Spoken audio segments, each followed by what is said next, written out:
And welcome to मद्दे मुकाबिल। मैं हूं रबिया खान और मेरे साथ मौजूद है रऊफ क्लासरा। सबसे पहले नजर डाल देते हैं आज के कुछ अहम टॉपिक्स पर। जंग का जवाब मोदी के गले पड़ गया। भारतीय अवाम सियासतदान मोदी के खिलाफ खड़े हो गए।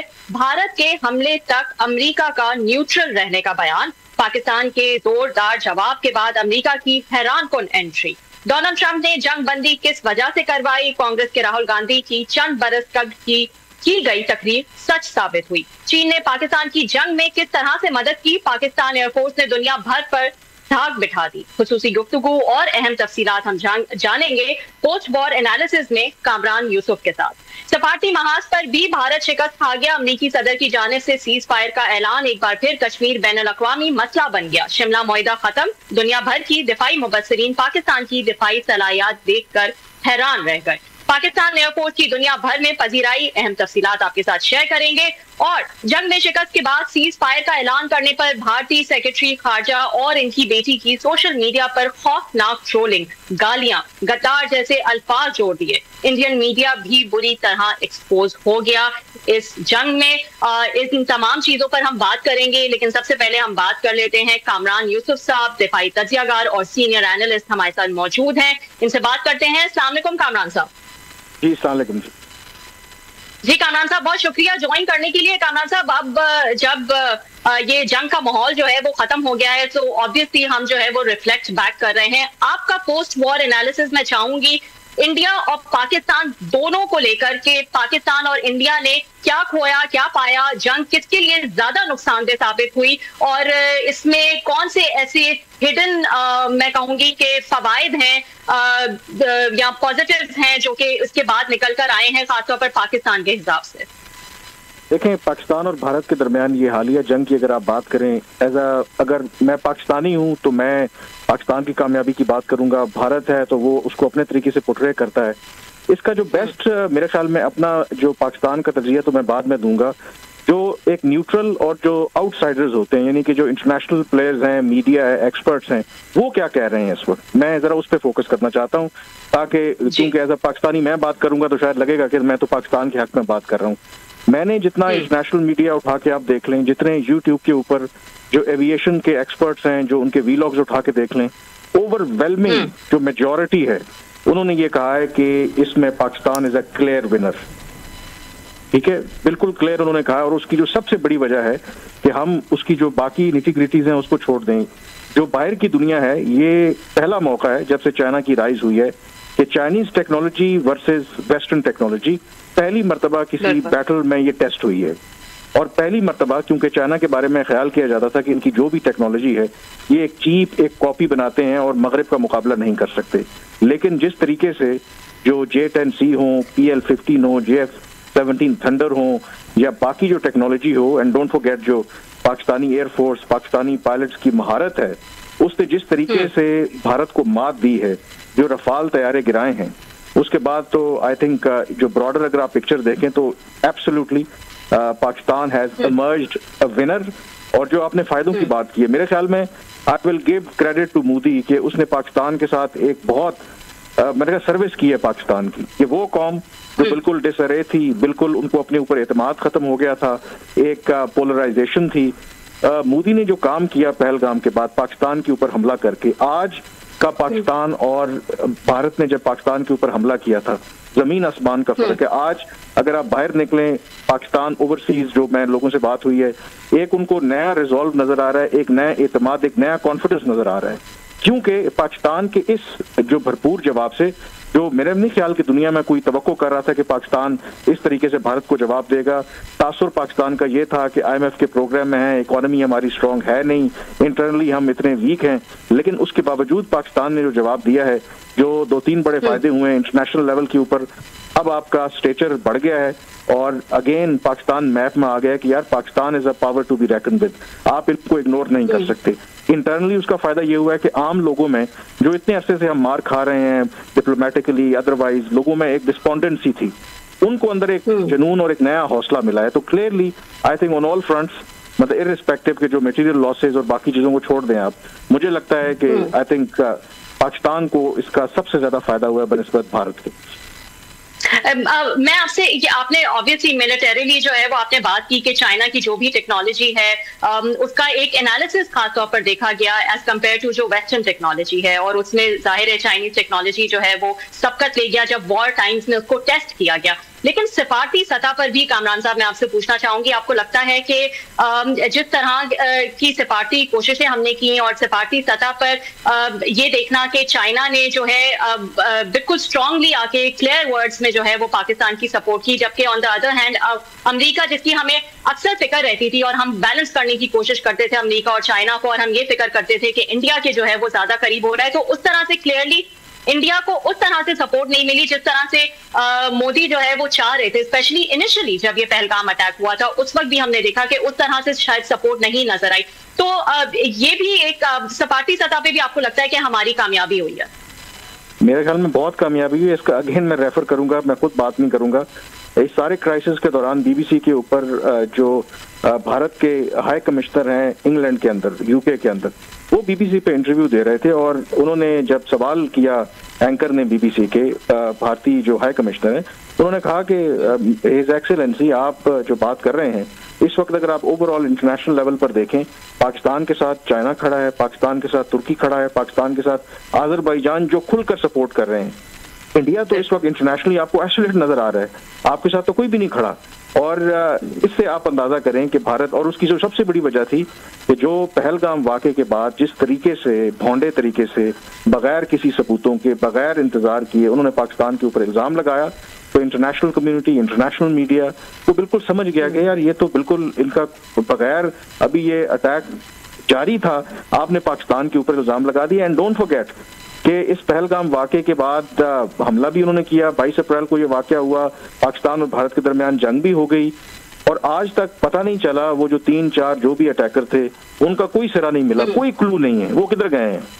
और उन्होंने पाकिस्तान के ऊपर ये इल्जाम लगाया। तो बिल्कुल आई थिंक इंटरनेशनल सतह के ऊपर जो सबसे बड़ी आई थिंक पाकिस्तान के लिए कामयाबी है कि जो अमेरिका है उसने मतलब एक न्यूट्रल स्टांस लिया। वो कह सकता था एक वन साइडेड पाकिस्तान के ऊपर दबाव डाल सकता था, और लेकिन सोने पे सुहागा फिर ये हो गया, उन्होंने ना सिर्फ सीज फायर करवाई, एक दिन जो ट्रंप ने ऐलान किया, अगले दिन वो एक स्टेप आगे चले गए कि वो जी कश्मीर का मसला हल कराने के लिए भी तैयार हैं। तो अगर आप उसका नेट एनालिसिस करें तो मैं जैसे आपसे कहा कि इसमें तो मेरे ख्याल में जो मोदी ने किया है वो पाकिस्तान के लिए एक ब्लेसिंग इन डिस्गाइज साबित हुआ है। और ये सीज फायर का भी जो है अगर आपको याद हो तो उन्होंने पहले अनाउंस कर दिया, और इस पर भी बहुत तनकीद हुई कि इंडिया ने सीज फायर का अनाउंस उस वक्त तक नहीं किया था, लेकिन एक तीसरे मुल्क ने आके जो है वो सीज फायर का ऐलान जो है वो किस तरह से कर दिया, और इसको मोदी के लिए बहुत बड़ी जो है वो वीकनेस और हार जो है वहां पे उनके अपने इंडिया में जो है लोग इस पर तनकीद कर रहे हैं। और तनकीद बिल्कुल बनती है क्योंकि उनका हमेशा से स्टांस रहा कि वो थर्ड पार्टी मीडिएशन के खिलाफ हैं। वो पाकिस्तान के साथ बातचीत नहीं करते थे कि जी talk and terror can not go together. ना सिर्फ उन्होंने, और इसलिए, और जो ट्रंप ने अनाउंस किया है वो तो अब पब्लिक कंजम्पशन के लिए भारत और बीजेपी गवर्नमेंट जो मर्जी कहती रहे, वो सारी चीजें बैक डोर पे जो डिस्कशन चल रही थी, खुद अमरीकी वज़ीर ख़ारजा ने कहा कि 48 घंटों से उनके साथ जेडी वैंस जो दोनों मुल्कों के रहनुमा थे उनके साथ राब्ते में थे। तो वो मोदी गवर्नमेंट को अच्छी तरह से पता था कि बिहाइंड द सीन क्या हुआ है। लेकिन क्योंकि, और दूसरी मैं ये भी एक बात बता दूं कि लोग ये कहते हैं कि इसके ऊपर भी कि आखिर ये सीज फायर क्यों हुई, क्या पाकिस्तान ने रिक्वेस्ट की या भारत ने रिक्वेस्ट की। Fact of the matter is का बड़ा क्लियर एनालिसिस है। देखें, हमें नहीं भूलना चाहिए कि अमेरिका भारत का सबसे बड़ा इत्तेहादी है, इजराइल भी उनके पीछे है। अगर अमेरिका को 1% भी यकीन होता कि भारत पाकिस्तान को 2 दिन और फेंटी लगाएगा तो वो कभी भी इंटरवीन ना करता। इनफैक्ट अमेरिका ने इंटरवीन किया ही तब है कि अपने जो सबसे बड़ा इत्तेहादी है जो भारत, जिसको वो चीन के खिलाफ तैयार कर रहे हैं, उसको मजीद एम्बैरसमेंट और ह्यूमिलिएशन से बचाया जाए। और इसी वजह से जो मोदी हैं वो अग्री हुए हैं। 3 दिन पहले वो इसके लिए तैयार नहीं थे, लेकिन जो नुकसानात उनको बैटलफील्ड पर हुए, आप इमेजिन करें कि जब 6 और 7 की दरमियानी रात उन्होंने कार्रवाई की, पाकिस्तान ने जवाबी हमला किया, उसके बाद से वो अपनी जो एयरफोर्स है उन्होंने ग्राउंड कर दी। तो जब आपने अपनी एयरफोर्स ही ग्राउंड कर दी है तो आप जंग कैसे लड़ सकते हैं। तो इसलिए आई थिंक इसके अंदर अगेन जो अमेरिका ने बुनियादी तौर पर तो भारत को रेस्क्यू किया है यहाँ पे। जी कामरान साहब, बहुत शुक्रिया आपका, आपने बड़ा अच्छा एनालिसिस वो दिया है। इससे पहले कि हम दोबारा ये वापस आए इंडिया पाकिस्तान के इन तमाम इश्यूज़ पे, एज जर्नलिस्ट, मीडिया पर्सन, आप भी टीवी शोज़ करते हैं, हम भी कर रहे हैं, मीडिया से रिलेटेड है 25-30 साल, मतलब हम अगेन इतना हमें भी अरसा हो गया है। ये जो रोल रहा है इंडियन मीडिया का 22 अप्रैल के बाद, पहले भी कोई इतना कोई अच्छा, मैं कहता हूँ, प्रोफेशनल रोल नहीं था। हो सकता है इंडियन दोस्तों को ना पसंद है, लेकिन 22 अप्रैल के बाद और स्पेशली जो उन्होंने आके अटैक से एक रात पहले जिस तरह का माहौल पैदा किया, आप इसको स्टूडेंट ऑफ ये मीडिया के तौर पर कैसे देखते हैं कि 1.5 बिलियन उन्होंने लोगों को कितनी आसानी से उन्होंने अपने चक्कर में डाल दिया कि इस्लामाबाद पे कब्जा हो गया है, तो किसी चैनल ने वहाँ कराची पे कब्जा कर लिया, तो किसी ने मुल्तान, तो लाहौर, हिंद सिंध सारा पकड़ लिया उन्होंने, और जी बल्कि इस्लामाबाद उन्होंने जी हमने कैप्चर कर लिया है। इसको आप कैसे देखते हैं कि 1.5 अरब की आबादी को इस तरह चंद चैनल बैठ के उनको डिल्यूजन या उनको ये अगेन उसमें फैंसी मिथ स्टोरी सुना के, मतलब हाउ इट्स पॉसिबल ये आज के एज में? मैं तो इस चीज़ पर ज़्यादा हैरान हूँ sir, how do you see that?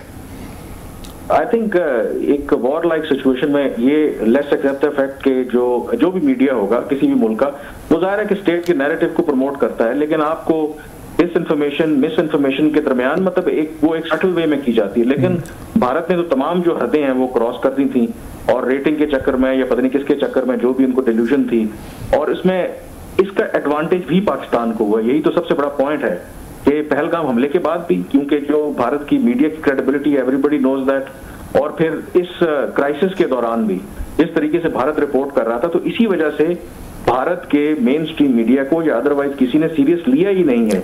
यही वजह है कि जो इंटरनेशनल जो मीडिया है या इंटरनेशनल जो बाहर के ममालिक थे, वो उन्होंने जो स्टांस फिर लिया, जो व्यू उन्होंने लिया, वो मुख्तलिफ था जो भारत की गवर्नमेंट चाहती थी। तो ये I think it's a classic case study के जिस तरीके से जो भारत का एक मीडिया जो लैंडस्केप है, और वहां पर खुद ये आवाजें भी अब उठ रही हैं, मतलब ऐसे लोग हैं जिनको वो नदामत भी हुई, रिग्रेट भी हुआ कि जिस तरीके से वो कर रहे थे। और ये आई थिंक इट्स और ये बड़ी हैरानकुन बात है, और बड़ी एक आप कह सकते हैं कि आयरनी है कि एक ऐसा मुल्क जो दुनिया की अपने आप को सबसे बड़ी जमहूरियत कहता है, और कहता है जी मीडिया के वहां पे आज़ादी है, और जिस तरीके का उनका ये प्रोपेगेंडा। और मैं तो ये कहूँगा कि आई थिंक इसकी एनालॉजी इसके साथ आप कर सकते हैं कि जिस तरह हमारे यहाँ भी कुछ यूट्यूबर्स ने हमारी एक सियासी रहनुमा को मरवाया था कि जी आप पता नहीं क्या है। मुझे लगता है कि ये मोदी सरकार को मरवाने में ना, ये इनके जो गोदी मीडिया है उसका बहुत बड़ा हाथ है। आज उन्होंने कहा कि पाकिस्तान तो एक केक वॉक है, और वो उस चक्कर में आके उन्होंने उनको ये मरवाया है, क्योंकि जब तक आप आईना नहीं दिखाते, और अब उनका मीडिया ये बातें कर रहा है। अब मैंने कुछ कमेंटेटर्स की बात सुन रहा हूँ, ये तो देखें हमें बेशक दुश्मन को इतना आसान नहीं लेना चाहिए, हम तो पाकिस्तान को ठीक है जैसे भी उनके मसाइल हैं, ये है वो है। अब वो बातें जो ना आए बाएं शाएं कर रहे हैं। नाज़रीन, वक्त हुआ एक ब्रेक ले लेते हैं, और कामरान यूसुफ साहब से हमारी बातों का सिलसिला जारी रहेगा after this short break. Welcome back नाज़रीन। कामरान, ये बताइएगा, आपने जो ये बता रहे हैं कि अब उनके कुछ एनालिस्ट जो हैं, लोग जो हैं, वो आवाज़ें उठना शुरू हो गए हैं, आप समझते नहीं है कि ये वो लोग हैं जो अब आपको स्क्रीन पे नज़र आ रहे हैं जिनको पहले इंडियन चैनल्स नहीं ला रहे थे, क्योंकि इस तरह की बात थोड़े से प्रैग्मेटिक, थोड़े से प्रैक्टिकल, सेंसिबल गुफ्तगू करते थे, और ऐसे लोगों को सम टाइम आपको ज़रूरत नहीं होती, स्टेट को ज़रूरत नहीं होती, चैनल्स को ज़रूरत नहीं होती, जो थोड़ी सी पीस की बात करें, सेंसिबल बात करें, थोड़ी सी मैच्योर बात करें, या बिट फेयर बात करें। सो अब उन लोगों को स्पेस मिली है जब से इसका डिबाकल हुआ है इंडियंस, इनका एयरफोर्स का या वट एवर हैज़ हैपेंड, और उनको बहुत बड़ा सेटबैक है। तो आप समझते नहीं है कि थोड़ी सी स्पेस क्रिएट होगी है, मीडिया के लिए भी होगी है, इंडियन सोसाइटी के लिए भी होगी है, उनके ज़रा अगर पॉलिटिशियंस के लिए भी होगी, जो पहले ये मौजूद ही नहीं थी कि लोग पड़ जाते थे, गाली गलौज के अलावा गिरफ्तारियाँ कर लो, बैन कर दो। तो डोंट यू थिंक कि इस वार की वजह से वहाँ पर उनका मीडिया और बड़ी हद तक जो उनकी सिविल सोसाइटी की आवाज़ दबाई जा रही थी, उसको थोड़ी सी आवाज़ मिली है? आई थिंक जाहिर है कि हर जंग के बाद और इस तरीके से आपको इबरतनाक शिकस्त हो, और आप इतने एरोगेंट जो हो गए थे, इंडियंस का एक मसला ये भी था कि वो बहुत ज़्यादा एरोगेंट हो गए थे, उनकी गवर्नमेंट भी, उनके लोग भी। और ये बात भी बिल्कुल आपकी ठीक है कि ऐसा नहीं है कि इंडिया के अंदर तमाम लोग जो हैं वो गोदी मीडिया या उनके अंदर कोई रैशनैलिटी नहीं है जो पीस की बात नहीं करते, लेकिन क्योंकि एजेंडा ये था कि आपने ऐसे बंदे को बुलाना ही नहीं है। तो ये बिल्कुल जब इतनी लान तान हुई है पब्लिक से, दुनिया ने कहा है, बैशिंग हुई है, तो आई एम श्योर कि उन्होंने थोड़ा सा बैलेंस करने की कोशिश की है। बट आई स्टिल बिलीव कि मुझे नहीं लगता कि वो एक वाक़े से वो इतनी जल्दी वो सीधा होने वाले हैं। मेरा ख्याल है वो अपनी जो रविश है उसको बरकरार रखेंगे। और I think as a Pakistani ठीक है, उन्होंने हमारे साथ ये किया है, इट्स गुड फॉर अस कि ठीक है वो दुनिया में उनकी जगहसाई हो रही है, मजाक बन रहे हैं, और अच्छा है, उनको करने दें। अच्छा, ये कोई जैसे आपने भी कहा, क्या ये इंडियंस ने या इंडियन हुकूमत ने स्पेशली मोदी साहब के आने के बाद 2014 के बाद इन्होंने ज़्यादा अपने आप को वो कर लिया था, मतलब एक होते सेल्फ अजम्पशंस होती है लार्जर देन लाइफ कि हम बहुत बड़ा मुल्क हैं, बहुत बड़ी सुपर पावर हैं, इमर्जिंग इकोनॉमिक पावर हैं, हमारे पास अब तो राफेल भी आ गए हैं, हमारी दुनिया की सबसे बड़ी हमारे पास माइट है, अमेरिकन हमारे साथ खड़े हैं, यूरोपियंस खड़े हैं, हम ही हम हैं। तो ये ओवर कॉन्फिडेंस उनको ले डूबा है कि पाकिस्तान को हम जाएंगे तहस नहस कर दें, 4 इनके राफेल ही काफ़ी हैं। सो डू यू थिंक कि उनके बहुत सारे फौजियों को भी हम सुन रहे हैं, वो भी यही बात कह रहे हैं कि आपने ये ओवर एस्टिमेट किया है और पाकिस्तान की एयरफोर्स या पाकिस्तानी या आर्मी या इवन अवाम को आपने ज़्यादा हल्का ले लिया था? बिल्कुल, आई थिंक इसमें कोई शक नहीं है कि वो ओवर कॉन्फिडेंस से ज्यादा, आई थिंक ओवर कॉन्फिडेंस भी तो आप जरा पॉजिटिव कॉनोटेशन मानिए, एरोगेंस और उस एरोगेंस की वजह से देखें, जो अमेरिका बार बार जब ये मार्को रूबियो कॉल कर रहे थे, वो क्या कह रहे थे कि आप direct channel of communication open करें। देखें, दुनिया में ये जो जितने भी तनाज़ात रहे हैं, खुद कोल्ड वॉर के अंदर फॉर्मर सोवियत यूनियन और अमेरिका के दरमियान in the height of cold war channel of communication कभी खत्म नहीं हुए। लेकिन इस मौजूदा गवर्नमेंट की पॉलिसी ये थी कि हमने कोई बात नहीं करनी, बिल्कुल किसी तरीके का कोई ताल्लुक रखना ही नहीं है। हालांकि पाकिस्तान ने, जब बाजवा साहब भी थे, बाद में भी ये गवर्नमेंट भी जब आई, तो काफी कोशिश की कि इनके साथ कोई बातचीत हो, ओपनिंग हो। उन्होंने कहा कि नहीं जी, पाकिस्तान तो अब एक फेल्ड स्टेट है, हम तो अब G7 और G20 और पता नहीं हमारा तो UN सिक्योरिटी काउंसिल के मेंबर और पता नहीं क्या क्या वो ख्वाब देख रहे थे। लेकिन उनको नहीं भूलना चाहिए कि आप बातचीत का दरवाजा, नो मैटर आपके कितने सीरियस डिफरेंसेस हों, आई थिंक अगर पाकिस्तान और भारत के दरमियान मुझे लगता है कि बातचीत हो रही होती, मामलात कहीं ना कहीं चल रहे होते, बेशक कोई मसला हल ना भी होता, तो मेरा ख्याल है भारत के लिए इस तरह के मसाइल पैदा ना होते। आज मैं खुद आपको बताता हूं कि मैं अमेरिका में किसी से बात हो रही थी, तो उनकी एनालिसिस क्या है, फाइनल आउटकम क्या है। उन्होंने कहा है कि इस जंग का जो सबसे ज्यादा 2 आउटकम है पॉलिटिकली। उन्होंने कहा कि इस जंग के नतीजे में जो नरेंद्र मोदी है, वो एक जख्मी, बैटर्ड, वुंडेड पॉलिटिशियन, उसका कैरियर खत्म हो चुका है। On the other hand, Pakistan has emerged as far more stronger country, और उसका जो अब अगर हम अपनी इस जो हमें एक स्पेस मिली है, अगर इसको पॉजिटिवली यूज करें, और मैं एक और भी आपको ऐड कर दूं यहाँ पे कि ये तो भारत तो हमें हल्का लेना शुरू कर ही दिया था। हमारे जो बहुत से दोस्त ममालिक हैं, अरब ममालिक खास करके, उन्होंने भी हमें बस ग्रांटेड लेना शुरू कर दिया था। Now I tell you, already I am getting sense कि जो हमारे जो अरब दोस्त ममालिक हैं, उनको भी जरा शौक लगा है। उन्होंने कहा यार ये तो पाकिस्तान को हम हल्का ले रहे थे, अब आप देखेंगे कि जो हमारी जो पुरानी जो दोस्ती थी ना, या जो एक रिलेशनशिप होती थी, इन अरब कंट्रीज के साथ भी रिवाइव होने जा रही है, वो दोबारा आपके पास आएंगे आप। अच्छा सर, तो ये आपने बड़ी अहम बातें की हैं सर। अब तक हम ये देख रहे थे कि वेस्ट हो या अमेरिकन हों, उनकी कोशिश थी, बहुत पुरानी कोशिश थी कि इसको इंडिया को एक सुपर पावर के तौर पर एक कर्टेल करने के लिए चाइना को इसको खड़ा किया जाए। उन्होंने ये वेस्ट ने इनको राफेल अपने जहाज़ भी दिए, तो अमेरिकन ने भी बहुत सारा भी रिसेंटली इनको असला दिया है, स्टेट ऑफ द आर्ट दिए। फिर हम देख रहे इसराइल जो है वो भी बड़े अरसे टेक्नोलॉजी दे रहा था, और अब भी इंडियंस ने अपना जो रिलायंस थी रशियंस पे, वो तकरीबन उनकी बहुत कम रह गई थी कि अब वो सारे का सारा वेस्ट उनको दे रहा था। सिविल न्यूक्लियर की डील्स हो रही हैं, ट्रेड एग्रीमेंट हो रहे हैं, उनको स्टेटस दिया जा रहा है, बड़े हाई प्रोफाइल उनको इस्तकबाल किया जा रहा है because of the Chinese factor. अब उनको भी झटका लगा होगा कि छोड़ें, चाइना तो एक और पावर है, उसके साथ वो क्या वो होंगे, वो तो पाकिस्तान की ये एयरफोर्स को नहीं हैंडल कर सके, वो तो पाकिस्तान की एक मतलब कंपैरेटिवली उनके मुकाबले में तो हमारी अगर देखी जाए स्ट्रेंथ देखी जाए, इकोनॉमिक हो, मिलिट्री हो, अदरवाइज तो हम तो उस मुकाबले में नहीं थे आदती में। तो अमेरिकन और वेस्ट के लिए कितना बड़ा झटका है कि जिन पे हमने इतना ज़्यादा इन्वेस्टमेंट की थी, वो तो एक 2 दिन या 3 दिन तक नहीं लड़ सके, और वो भी पाकिस्तान से। आई थिंक ऑलरेडी इसके ऊपर काम हो रहा है, ऑलरेडी इसके ऊपर एनालिसिस हो रहे हैं। मैंने तो स्टार्ट में बिल्कुल आपसे कहा था कि पाकिस्तान का व्यू छोड़ दें, भारत का व्यू छोड़ दें। इस वक्त इंटरनेशनल जो ओपिनियन मेकर्स हैं, जो एविएशन के एक्सपर्ट्स हैं, जो डिफेंस के एक्सपर्ट्स हैं, वो तो ये कह रहे हैं कि ये एक, बल्कि उन्होंने कहा है कि ये अनदर डीप सीक मोमेंट है। ये जो डीप सीक जो आई थी, जो AI मॉडल आया था जिसने हिला के रख दिया था अमेरिका को, तो ये अनदर डीप सीक मोमेंट है कि चाइना की अराइवल हुई है कि अब ना सिर्फ मुआशी एतबार से बाकी चीजों के अंदर, बल्कि डिफेंस के अंदर भी now China has cutting edge technology. और ये बड़ी सीरियस डिबेट बिल्कुल इस वाक़े के बाद, इस जो पाकिस्तान और भारत के दरमियान ये 5 दिन का स्टैंड ऑफ हुआ है, ये बिल्कुल डिस्कशन होगी वहां पे, और डिस्कशन स्टार्ट हो गई होगी कि क्या हम भारत के ऊपर रिलाय कर सकते हैं। इमेजिन करें कि ये तो पाकिस्तान के साथ आपने लड़ा है अभी, और पाकिस्तान की जो मैंने बताया कि ऑन पेपर अगर आप इस वक्त हमारे हालात देखें, हमारी मईशत देखें, हम IMF के प्रोग्राम में, अगर पाकिस्तान ने इंडिया को हिलने नहीं दिया तो मैं आपको ये कह सकता हूँ कि आई कैन एज्यूम कि चाइना के पास जो टेक्नोलॉजी है, मुझे तो ये लगता है कि चाइना ने ऐसी टेक्नोलॉजी होगी कि इनका जहाज ही को नहीं उड़ सकेगा। उन्होंने ऐसे सिस्टम इन्होंने हैक कर लेने हैं इनके, तो मतलब चाइना के साथ कहाँ मुकाबला करें। अच्छा कामरान, हमने ये देखा है कि ये इवन इंडिया का 2020 में मेरा ख्याल है उनकी बॉर्डर्स पे लड़ाई हुई थी, बहुत सारी कैजुअल्टीज हुई थी, बहुत सारे रकबे पे कहा जाता है चाइना ने कब्जा भी कर लिया था। लेकिन हमने देखा है कि इंडियंस जो हैं वो चाइना के साथ उस एग्रेशन, एरोगेंस, उस माइट, वो मीडिया हो, उनका लोग हों, सियासतदान, मोदी साहब, बाकी सारे, तो उधर का रुख नहीं करते। जितना उनका गुस्सा, एंगर, थ्रेट्स वो सारी हमारे लिए हैं। मतलब वैसे वो ये समझते थे कि ये ज़रा मतलब दबा सकते हैं, हमारे ये इस तरह के रिश्तेदार हैं, बेचारे गरीब हैं, इकनॉमिक हालात ठीक नहीं है, हम आएंगे इनको 2-4 मार मूर कर निकल जाएंगे। चाइना की तरफ जाते हुए मैं अक्सर अपने, मेरे इंडियन दोस्त भी हैं, मेरी उनसे बहस रहती थी कि भाई साहब उधर वाली साइड पर तो आप लोग इतने अग्रेसिव नहीं होते, हमारे ऊपर आप हर रोज़ में कि कोई ना कोई में थ्रेट कर रहे होते हैं। बिल्कुल आप ठीक कह रहे हैं कि वही वाली बात है कि ये मुंह देख के चपेट मारते हैं। और उस पर मैं आपको एक दूसरी एनालॉजी ड्रॉ करूं कि पाकिस्तान की क्यों ये बहुत बड़ी कामयाबी है।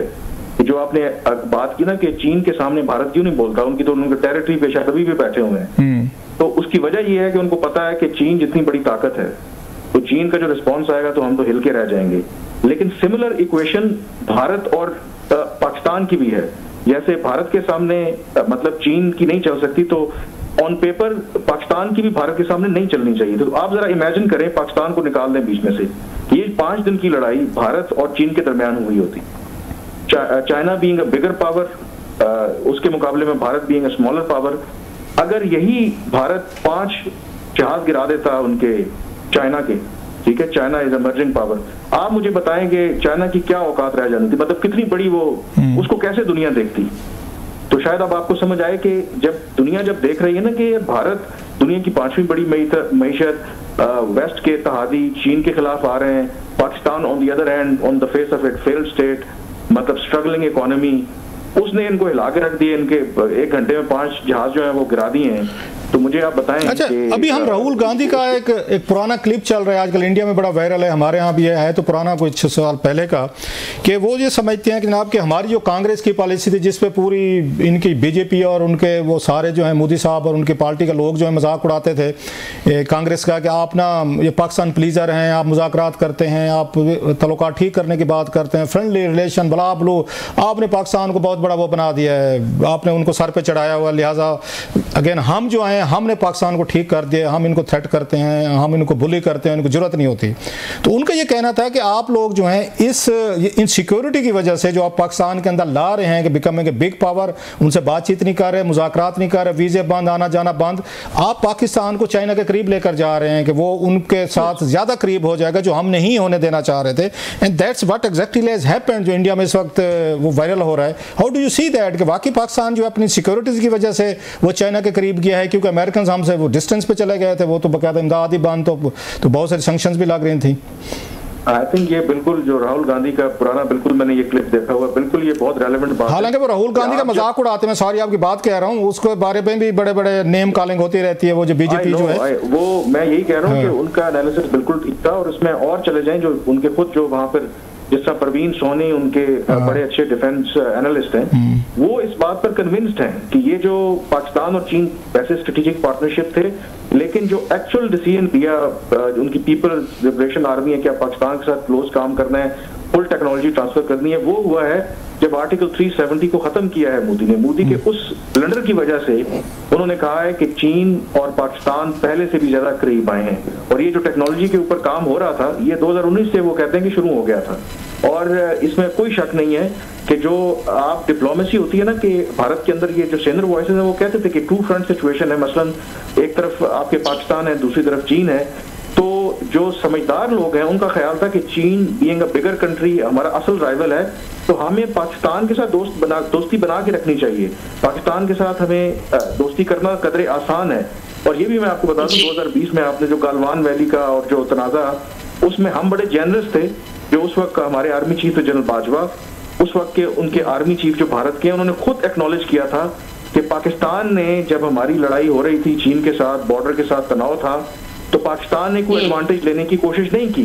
उन्होंने शुक्रिया अदा किया था जनरल बाजवा का। हम तो इतने जेनरस थे। वक्त हुआ एक छोटे से ब्रेक का, और ब्रेक के बाद कामरान साहब हमारे साथ मौजूद होंगे। So see you after short break.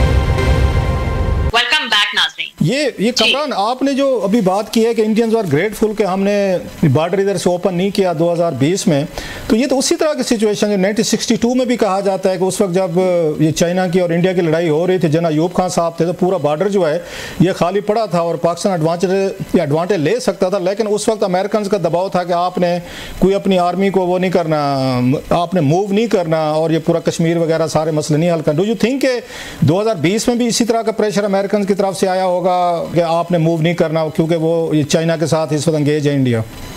नहीं, अमेरिका का इन्वॉल्वमेंट तो हमेशा रहती है, लेकिन शायद आई थिंक 1962 में तो ऑल आउट वॉर थी, वो तो मेरा ख्याल है एक मिस्ड अपॉर्चुनिटी थी पाकिस्तान के लिए, कि उस वक्त तो कहा जाता था कि चाइना ने कहा था कि you can easily walk in, हम जो है ना ये उधर से इनको एंगेज किया हुआ है और बड़ी, लेकिन आई थिंक 2020 में मोर देन दी अमेरिकन, आपको पता है कि general Bajwa was genuinely wanted, उन्होंने पीस की कोशिश की थी, यस ठीक है, उन्होंने काफी उसके लिए एफर्ट की, तो ये भी एक रीजन है।